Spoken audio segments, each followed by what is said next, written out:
Our first ugly involves a feud that we didn't know we needed in the SWAC. Following a 26-12 win for Jackson State at Alabama State, Eddie Robinson Jr. and Deion Sanders turned a post-game handshake into a post-game hand shove.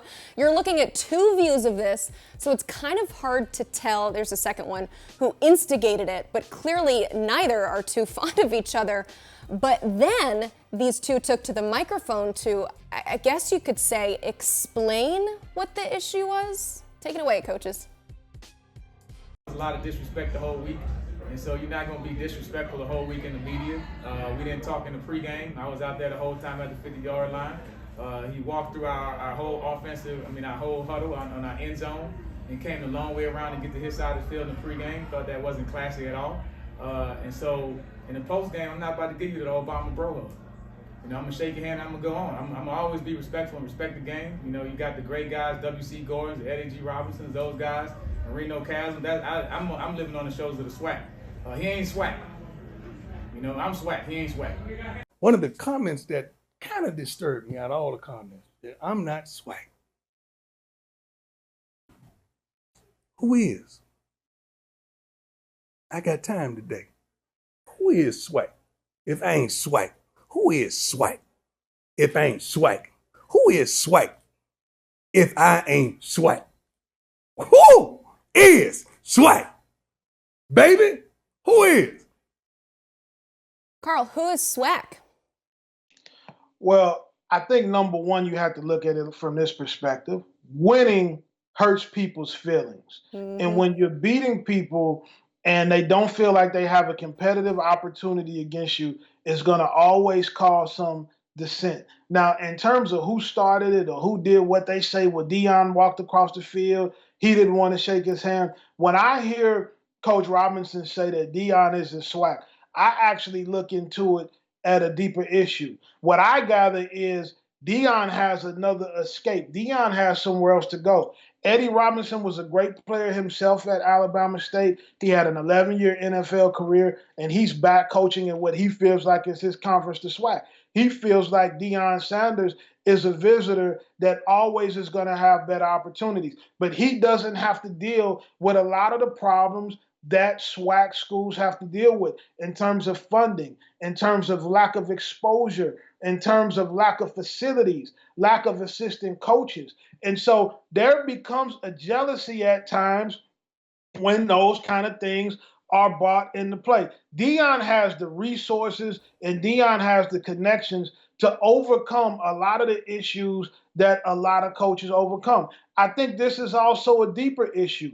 This is what happens also when a lot of the African-American coaches don't feel like there's opportunities for them to go other places and coach at other universities, but Deion has those opportunities. Willie Simmons, for example, is the coach at FAMU, and he played at Clemson, but he doesn't get opportunities to be a coordinator at a Power 5 or to get a Sun Belt job or a MAC job. And so sometimes when you look at or you read some of the comments or you listen to some of the comments that a guy like Eddie Robinson makes, sometimes there is a little bit of jealousy there, or even a better word of resentment for what Deion is able to do at Jackson State from a recruiting standpoint, from a fundraising standpoint, and from some of the resources that he has. Deion Sanders has definitely helped the SWAC. We wouldn't be talking about the SWAC on this show, on any show in the nation, if Deion Sanders was not the coach at Jackson State.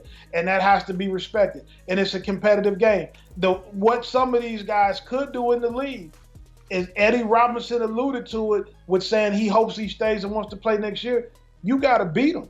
If you don't like somebody and it bothers you what's going on, you got to line up in a football game. You got to be able to beat those guys when you play them.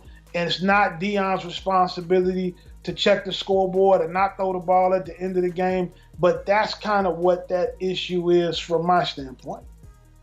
Yeah, I mean, we have fun with it, and we love the feuds and the back and forth, and we enjoy it here in the media. But Carl, ultimately, when you have kind of a public feud of these two going back and forth, you're saying that it's something a little bit deeper there. What would your message be if you're able to talk to these two coaches?